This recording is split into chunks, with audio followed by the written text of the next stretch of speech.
up, everybody, and welcome back. In today's video, I want to talk about 3 different stocks that have seen a lot of hype recently, but they're not necessarily the best investments that you can make. I'll be giving you my personal opinion on why I think that these stocks are overvalued and what I'm expecting for their future. Keep in mind, this is all my personal opinion, and I am by no means a trading guru.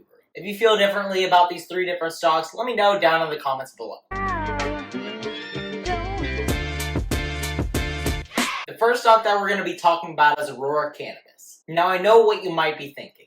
Greg, have you lost your damn mind? ACV is up 150% right now. That's higher than my blood pressure. And you're an idiot for not buying in after the reverse stock split, man. And to some extent, you're right. I could have made a ridiculous amount of money if I placed a call option on Aurora Cannabis after their reverse stock split. They saw a huge increase in sales for their first quarter because people really don't have anything better to do than roll up and watch Netflix right now. Their sales numbers were the main catalyst behind their jump in value. And this has been a pretty common theme throughout the 2020 stock market crash. Even when companies are having terrible earnings, if their sales numbers are up, the stock will rise. But just because they're reporting really good sales doesn't mean that the revenue stream is positive. The issue that I see with Aurora Cannabis is if you look at their earnings reports over the last year, they have consistently reported negative earnings per share. And this has been the case for the past 4 earnings reports. Now, it's not my place to tell you where to put your money, but as a random guy on the internet, I don't think that you should be putting your money into a company that is consistently spending more than they actually make. Aurora Cannabis has had their share price consistently trending down for the past year, and I'm personally not interested in putting my money into depreciating assets. A couple of weeks ago, they were a penny stock,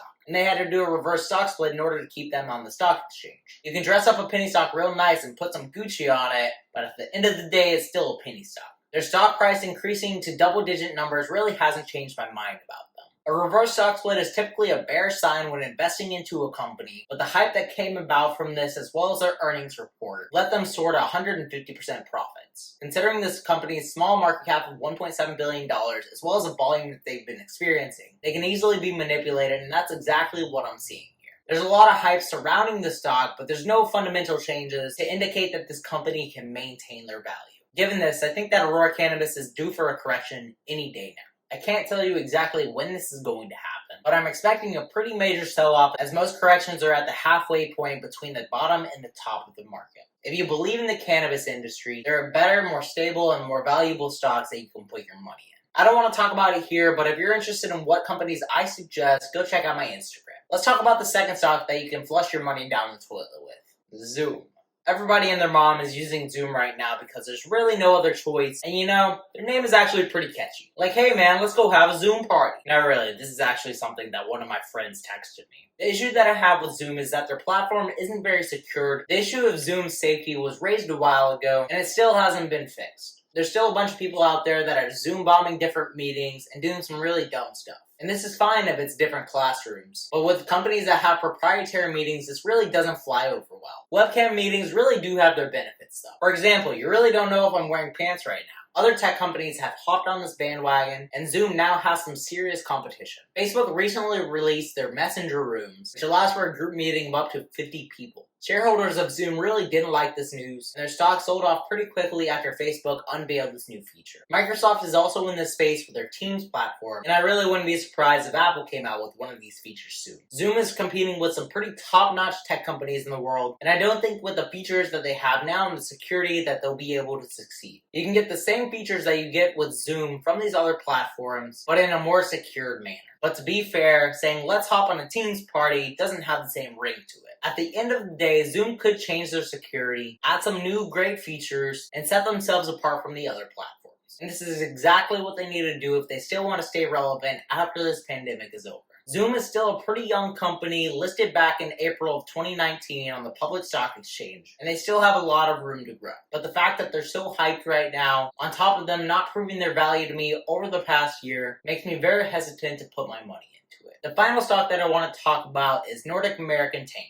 Nobody had really heard of that before, but during the oil crash they became super relevant because they were one of the main companies storing the excess oil. Oil companies were paying them a pretty sweet premium to keep their barrels on their big boats. And that saw a pretty significant increase in their earnings per share because of this, but they really haven't made a lot of money over the last year and a half. Their earnings per share landed in negative territory for quarter 2 and quarter 3 of 2019, and they just turned profitable in the last quarter of 2019. I'm really hoping that this company spends their revenue wisely and doesn't pump it into just buying a new Lambo for the CEO, because right now they're in a really good financial position and they need to maintain this. NAD board members have established a stock buyback program, and if they compare this with higher dividend yields for shareholders, they're going to be in a really good position to go up. But until these decisions are made and finalized, I personally wouldn't put my money into them. I'd rather miss out on some profits than lose my money. And this is why I'm waiting for confirmation before I buy into this stock. Because if they don't figure out a way to make the revenue work for them, they could be in some really serious trouble. The company's stock price was trading between $2 and $3 for the entirety of 2018 and 2019, when just a few years back, their stock price was trading in the double digits. This downward trend that they followed is a pretty telling sign that they don't know how to invest in their assets.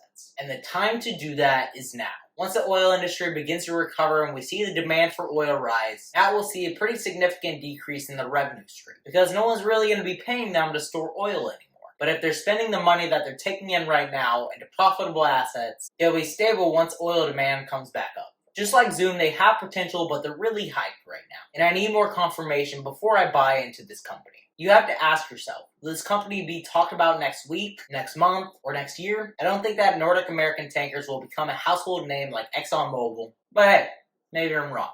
All three of these companies have had a lot of hype surrounding them, but we all know that overnight fame doesn't really last in the stock market when there are better places you can put your money in. If you disagree with any of what I've said, please let me know down in the comments below. And if you want to keep up with what investments I'm making on a day-to-day basis, be sure to check out my Discord link, the first link down in the description. So with that all said, guys, remember to stay positive, stay green. Catch you in the next one. Bye, guys.